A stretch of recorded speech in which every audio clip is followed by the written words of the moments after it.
지난 몇 주에 걸쳐서 우리는 여리고성과 아이성에서의 전투 장면을 살펴보았습니다.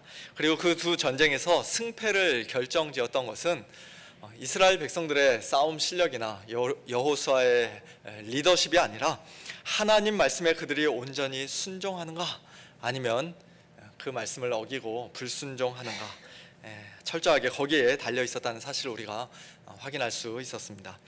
이스라엘이 전쟁에서 싸워 이기고 승리하는 것은 하나님과 이스라엘 백성 모두에게도 물론 중요한 일이었겠습니다만, 그러나 하나님의 궁극적인 관심, 더 큰 관심은 단순히 그들이 싸워 이기는 것에 있지 않았어요.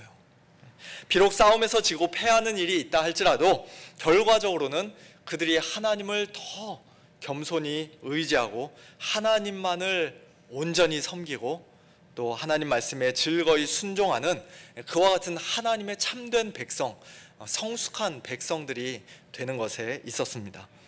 그런 의미에서 오늘 본문 말씀은 우리가 그냥 가볍게 읽고 대충 지나칠 수 있는 그런 말씀이 아닙니다. 이스라엘은 비록 중간에 아간의 범죄로 인해 뼈아픈 실패를 한번 경험하긴 했지만, 그래도 결국 여리고성과 아이성 전투에서 큰 승리를 거두었기 때문에 자칫 잘못하면 승리에 도취될 수 있는 그런 상황에 있었죠. 이제 다음 타겟은 누굴까? 우리가 이제 누구 먼저 정복하러 갈까? 그런 식으로 마치 자기들이 마음만 먹으면 상대가 누구든 상관없이 얼마든지 이길 수 있을 것이라는 착각과 지나친 자신감을 가질 수 있는 그런 상황이었습니다. 바로 그때 여호수아가 에발산에 한 제단을 쌓고 하나님께 제물을 드리고 모세의 율법을 돌에다가 기록하고 또 모든 백성에게 율법을 낭독했던 것이에요. 오늘날로 치면 하나님께 다시 한번 예배를 드리면서 하나님과의 언약을 새롭게 갱신하는 것입니다. 그와 같은 일들을 통해서 여호수아는 전쟁에서의 승리보다 훨씬 더 중요하고 본질적인 것이 있다는 사실을 백성들에게 분명히 가르쳐 주었습니다. 오늘 우리의 삶에서도 마찬가지입니다. 뭐가 그리 바쁜지, 팬데믹, 이 코로나 기간에도 매일매일 정신없이 바쁘게 앞만 보며 달려가는 저와 여러분 역시도 오늘 본문의 이 이스라엘 백성들처럼 하나님 앞에서 잠시 멈춰서서 하나님과의 언약을 다시 한번 갱신하고 새롭게 하는 그와 같은 시간이 필요합니다. 그것이 바로 예배이죠. 6일 동안 각자의 삶의 터전에서 하나님의 백성으로 열심히 살다가 악한 영들과 치열한 영적 전쟁을 벌이다가 때로는 이기기도 하고 또 때로는 지기도 하다가 이렇게 복된 주님의 날 주일에 다 같이 한자리에 모여 하나님께 기도하고 찬양하고 하나님 말씀 듣고 성도의 교제를 나누는 이 예배 시간이 얼마나 귀하고 소중한지 모르겠습니다. 이 예배를 통해서 우리는 하나님을 더 온전히 경외하는 법을 배우게 됩니다. 하나님을 더 겸손히 의지하게 됩니다. 하나님의 은혜에 더 풍성히 감사하게 됩니다. 그리고 우리 각자에게 또다시 선물로 주어지는 새로운 6일 동안의 삶을 하나님의 백성답게 승리하며 살아갈 수 있는 그런 놀라운 힘과 능력과 지혜도 이 예배 시간을 통해 공급받게 됩니다. 오늘 본문 말씀이 겉으로는 무척 평범해 보이고 별로 특별한 내용이 없어 보일 수 있습니다만, 그러나 오늘 이 시간 우리가 하나님께 올려드리는 이 예배가 얼마나 귀한 것인지, 또 우리가 예배를 하나님 앞에 어떻게 드려야 하는지 다시 한번 하나님의 말씀을 통해 깨닫고 하나님 앞에서 결단하고 또 하나님께 감사하는 그와 같은 복된 시간 되기를 간절히 소원합니다. 먼저 첫 번째로, 예배는 철저하게 하나님 말씀에 따라 드려야 합니다. 예배는 이렇게 하면 사람들이 더 좋아할 거야, 이렇게 해드리면 우리 성도님들이 더 많이 감동할 거야, 그런 인간적인 생각으로 그 내용을 함부로 바꾸거나 새로운 방법을 자기 마음대로 고안해내서는 안 됩니다.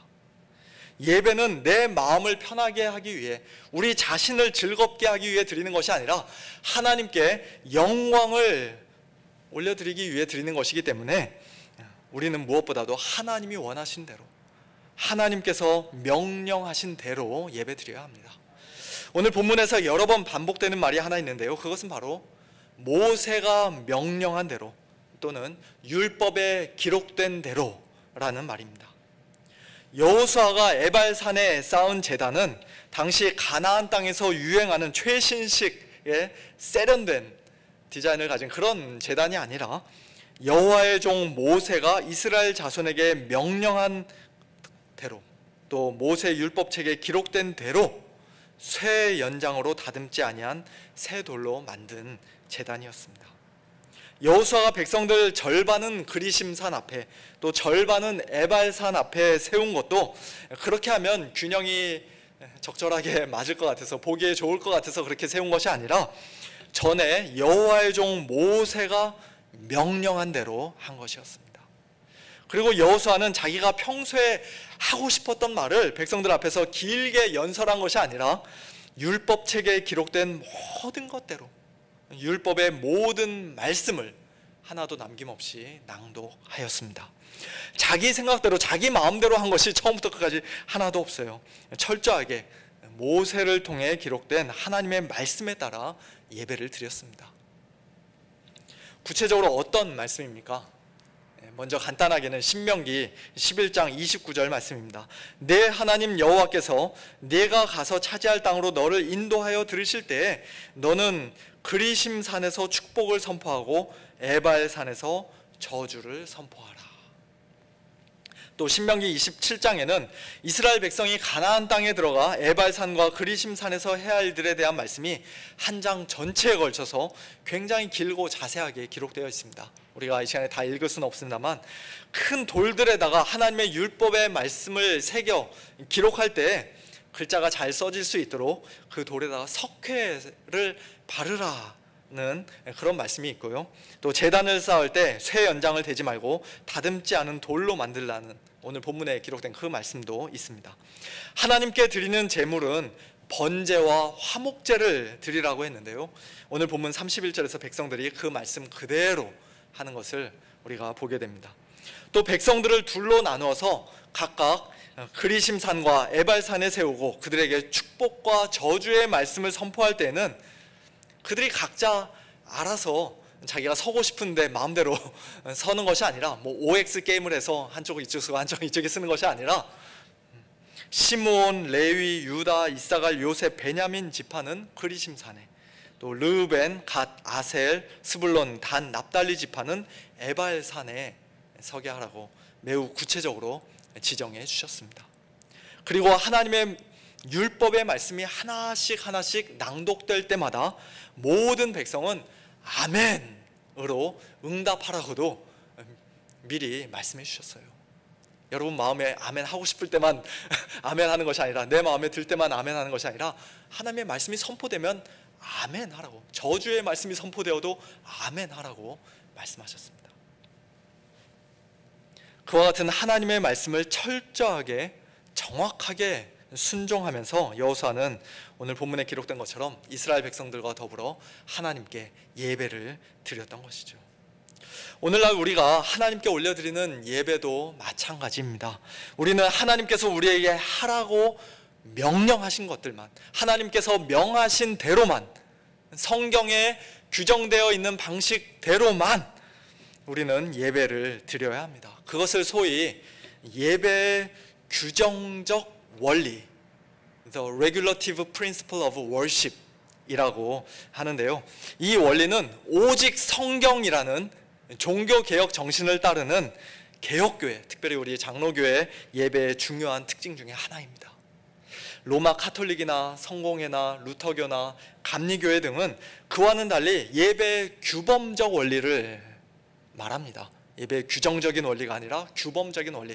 뭐 한 글자 차이인데 그게 뭐 이렇게 중요하냐라고 할 수 있지만 예배의 규범적 원리는 하나님께서 성경에 명백하게 금하신 것이 아니라면 우리가 얼마든지 할 수 있는 자유가 있다라고 말하는 것이에요.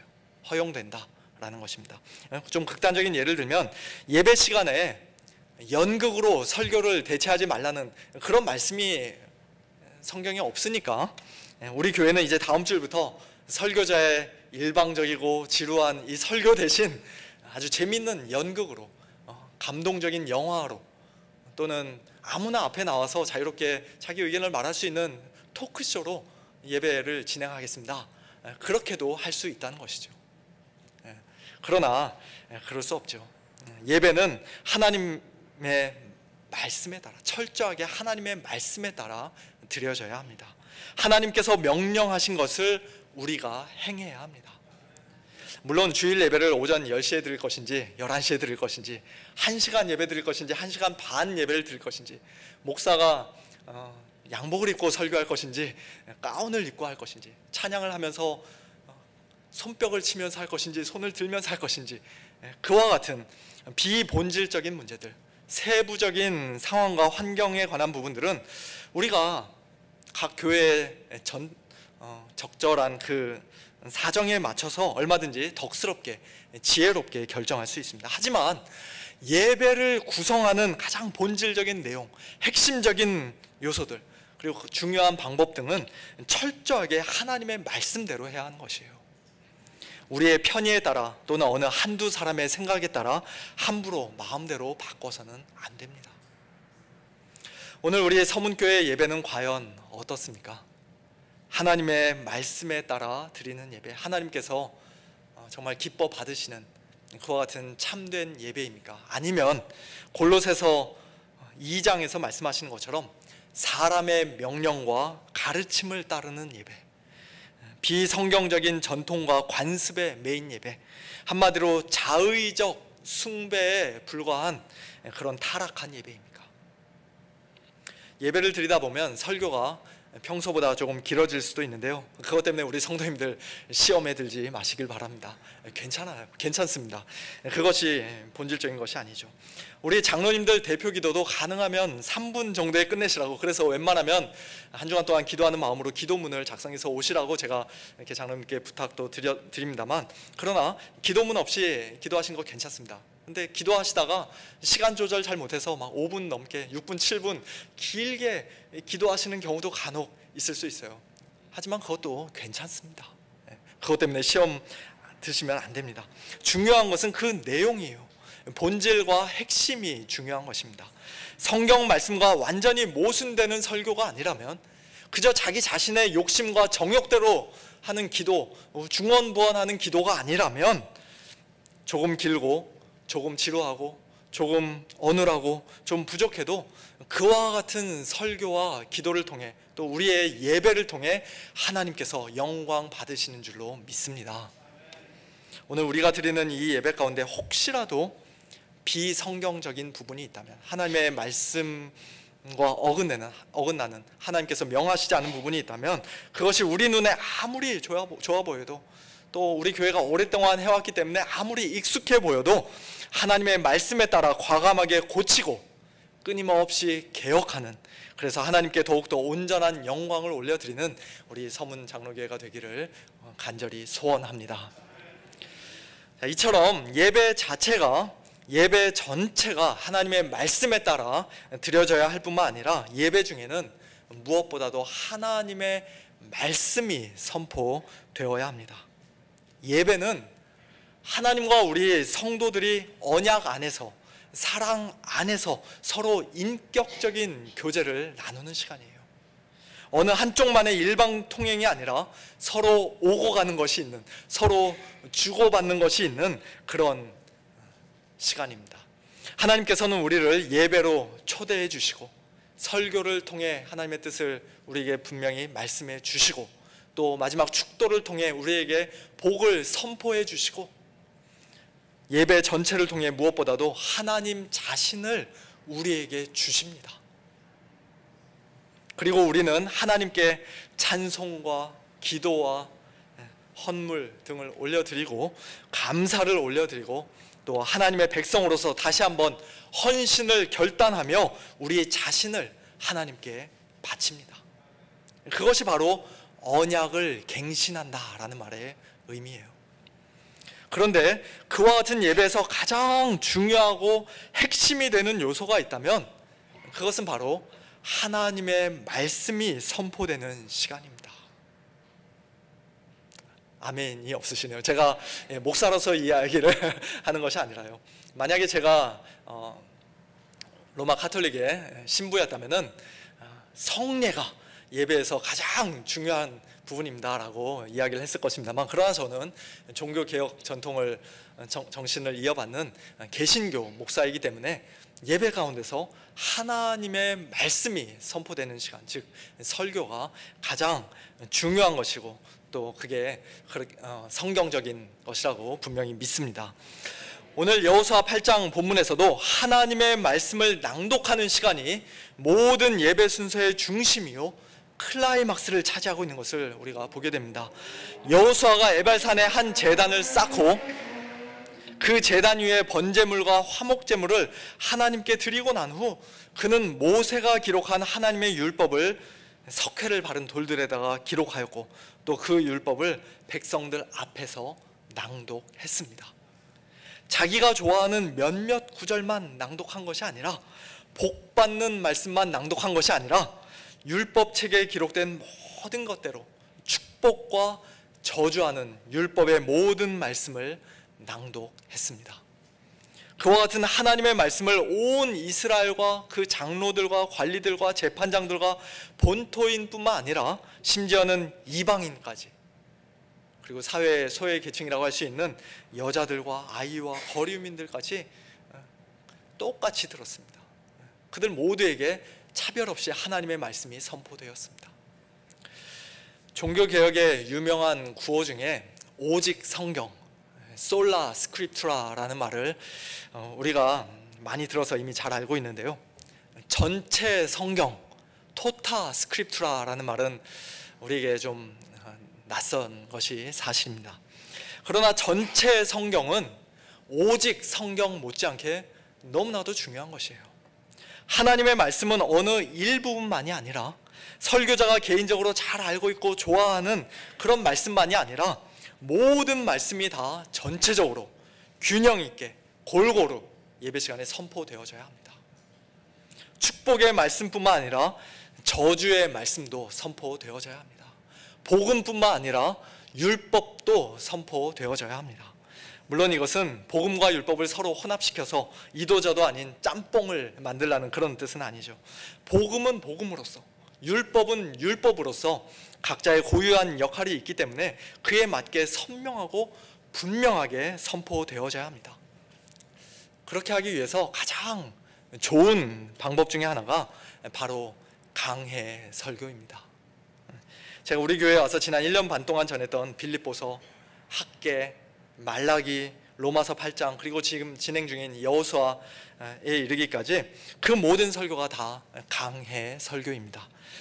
주중 아침 말씀의 본문으로 우리 교회가 사용하고 있는 매일 성경 큐티 교재나 또 목요일 오전 여성 성경 공부를 위한 커피 브레이크 교재 역시도 그 형식에 있어서는 일종의 강해 설교라고 할 수 있습니다.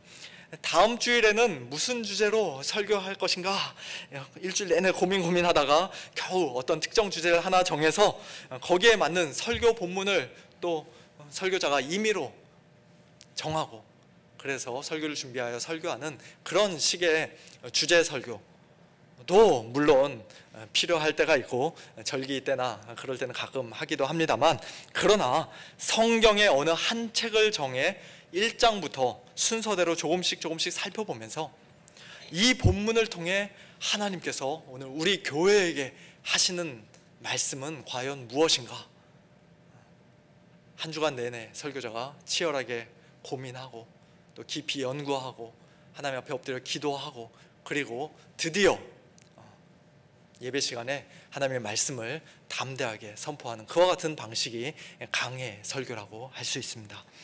어떤 분들에게는 이와 같은 강해 설교가 익숙하지 않아서 좀 지겹고 지루하게 느껴질 수도 있습니다만, 그러나 계속 꾸준히 들으면서 조금만 익숙해지시면 강해 설교의 유익이 참 많다는 사실을 직접 경험하게 되실 것입니다. 성경 말씀을 여기서 조금 저기서 조금 단편적으로 파편적으로 주워 듣는 것이 아니라 한 권씩 통째로 또 앞뒤 문맥에 맞춰서 체계적으로 배울 수가 있게 됩니다. 설교자의 개인적인 취향에 따라 똑같은 말씀, 비슷한 말씀만 여러 번 반복해서 듣는 것이 아니라 한 가지 음식만 계속 편식해서 먹는 것이 아니라 하나님의 말씀 전체를 골고루 균형 있게 들을 수가 있게 됩니다. 남자들에게만 해당되는 말씀, 직분자들에게만 초점을 맞춘 말씀, 또는 건강한 성도들, 부자 성도들만을 위한 그런 말씀이 아니라 여자들과 아이와 이방인들과 거류민들에게도, 또 연약한 성도들, 가난한 성도들에게도 차별 없이 말씀하시는 하나님의 모든 말씀을 들을 수가 있게 됩니다. 또한 그와 같이 전체 성경 말씀을 들을 때 우리는 축복의 말씀에 당연히 아멘 하는 것처럼, 때로 저주의 말씀이 선포되어도, 경고와 책망의 말씀이 선포되어도 그것 때문에 기분 나빠하거나 시험에 들지 않습니다. 그 말씀에도 겸손히 아멘으로 응답할 수가 있습니다. 아무개 집사님이 지난 주일에 모처럼 주일 예배를 빠지고 재밌는 곳에 이렇게 놀러 갔다 왔는데, 목사님도 그 사실을 이미 알고 있는데 이번 주일에 교회에 딱 나오니까 갑자기 뜬금없이 예배에 관한 설교를 목사님이 하시는 거예요. 그러면은 속으로 어떻게 생각하겠습니까? 목사님이 지금 나 들으라고 하는 소린가? 설교로 나를 치네? 그렇게 오해할 수도 있죠. 상처받을 수도 있습니다. 그런데 여호수아서를 1장부터 쭉 강해하는 중에 8장, 오늘 본문이 되어서 마침 오늘 본문의 내용이 하나님께 예배드리는 내용이라 자연스럽게 예배에 관한 말씀을 설교하게 되면 우리 중에 그 어느 누구도 이 말씀을 설교자의 개인적인 의도와 감정이 담겨있는 말이라고 생각하지 않습니다. 모두가 다 아멘으로, 하나님의 말씀으로 들으실 수가 있습니다. 설교자들이 비록 그 입술이 어눌하고 때로는 오류를 범하기도 하고 실수하기도 하지만, 너무나도 부족한 자들이지만, 그러나 그래도 하나님께서 부르시고 세우신 말씀의 사역자들을 통해서 예배 시간마다 선포되는 하나님의 말씀을 우리 성도님들, 저 옛날 너그러운 베레아 사람들처럼 간절한 마음으로 받으시고, 이것이 그러한가 하여 날마다 성경을 상고하시기를 바랍니다. 그래서 설교자가 자기 이야기가 아니라 성경에 부합되는 말씀, 하나님의 말씀을 전한다면 그것을 사람의 말이 아닌 하나님의 말씀으로 받고, 그것이 축복의 말이든 저주의 말이든 칭찬의 말이든 책망의 말이든 아멘으로 응답하는 우리 모든 성도님들 되시기를 예수님의 이름으로 축원합니다. 마지막 세 번째로, 예배는 하나님께서 우리를 통해 영광을 받으시는 시간인 동시에 또한 하나님께서 우리에게 복을 주시는 시간입니다. 하나님께서 우리를 예배의 자리로 불러주신 것은 우리를 저주하시기 위해서가 아니라 궁극적으로는 우리에게 복 주시기 위해서입니다. 아니, 이미 말할 수 없는 큰 복을 넘치게 받았기에 우리가 지금 이렇게 예배를 드리고 있다고 해도 과히 틀린 말은 아닐 것 같아요. 오늘 본문 33절에 기록된 것처럼 여호수아는 신명기 11장과 27장에 기록된 그 하나님의 말씀에 따라 이스라엘 백성의 절반은 그리심산 앞에, 또 나머지 절반은 에발산 앞에 서게 했습니다. 그리심산 앞에 선 자들은 하나님의 율법을 잘 지키는 자들, 축복받을 자들을 상징하고, 에발산 앞에 선 자들은 율법을 어기는 자들, 저주받을 자들을 상징한다고 아까 신명기서에서는 말씀했었죠. 그런데 오늘 본문 33절에서는 특별히 저주를 언급하지 않고 오직 축복에 대해서만 말씀하고 있어요. 이는 전에 여호와의 종 모세가 이스라엘 백성에게 축복하라고 명령한 대로 함이라. 축복하고 또 저주하라고 명령한 대로 함이라, 그렇게 말씀하지 않고 축복하라고 명령한 대로 함이라고 말씀합니다. 하나님께서 그들을 그리심산에 세우셨든 에발산에 세우셨든 이스라엘 전체를 향한 하나님의 진짜 관심, 하나님의 궁극적인 관심은 결국 그들에게 복을 주시는 것이라는 말씀입니다. 그러나 그렇다고 해서 저주가 아예 선포되지 않은 것은 아니죠. 바로 다음 구절인 34절을 보니까 그 후에 여호수아가 율법책에 기록된 모든 것대로 축복과 저주하는 율법의 모든 말씀을 낭독했다고 말씀합니다. 분명히 에발산 앞에 선 자들에게 저주의 말씀이 낭독되었는데 신명기 27장 마지막 절 말씀처럼 이 율법의 말씀을 실행하지 아니하는 자는 저주를 받을 것이라는 하나님의 그 엄중한 말씀에 모든 백성은 아멘 했는데, 그리고 그 후 이스라엘의 모든 역사가 보여주듯이 그들은 결국 하나님의 율법의 말씀을 온전히 실행하지 못하고 그래서 저주를 받아 약속의 땅에서 쫓겨나기까지 했는데 33절에서는 왜 축복만 언급하고 있는 것일까요? 오늘 우리 역시도 하나님의 율법에 의하면 축복이 아닌 저주를 받아야 마땅한 자들인데 이 예배 자리에 나온 저와 여러분에게 하나님께서는 왜 율법의 저주가 아닌 축복을, 복을 주시는 것입니까? 그 대답을 우리는 에발산에 세워진 한 제단에서 발견할 수가 있습니다. 축복의 산 그리심산에는 제단이 없고 오직 저주의 산 에발산에만 제단이 있었다고 30절에서 말씀하죠. 쇠 연장으로 다듬지 않은 제단 위에 인위적인 사람의 손길로 꾸미지 않은 새 돌로 만든 제단 위에 이스라엘 백성은 하나님께 번제물과 화목제물을 드렸습니다. 우리는 에발산에 세워진 그 제단이 무엇인지, 또 그 제단 위에서 드려졌던 번제물과 화목제물이 무엇을 가리키는지 저 옛날 모세보다, 여호수아보다, 그리고 이스라엘 백성들보다 훨씬 더 분명하게 아는 자들입니다. 그것은 바로 저주받아 마땅한 저와 여러분에게 복을 주시기 위해 에발산보다 훨씬 더 무시무시한 골고다 언덕에서, 갈보리 언덕에서 십자가에 높이 매달리셨던 우리 주 예수 그리스도를 상징하는 것이라고 할 수 있습니다. 사람들의 손에 의해서가 아니라 하나님께 친히 택함 받고 보내심을 받고 세우심을 입은 예수님께서는 십자가 위에서 우리를 위하여 자신을 버리사 자기 몸을 완전히 불사르는 번제물로, 향기로운 제물과 희생 제물로 하나님께 드리셨습니다. 하나님과 원수였던 우리에게 참된 평화, 화목을 가져다주는 그런 진정한 화목 제물로 자기 자신을 아낌없이 드리셨습니다.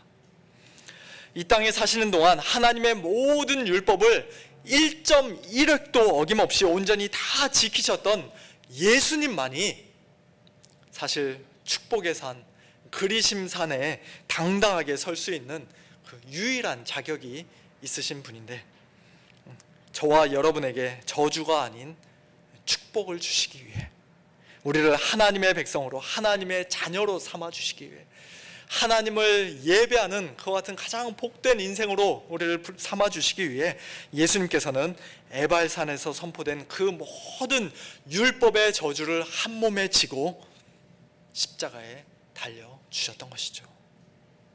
사랑하는 성도 여러분, 누구든지 예수님을 믿는 자는 이미 에발산에서 그리심산으로, 저주에서 축복으로, 사망에서 생명으로, 어둠에서 빛으로, 흑암의 권세에서 하나님의 나라로, 그 사랑의 아들의 나라로 옮겨진 자들임을 믿으시기 바랍니다.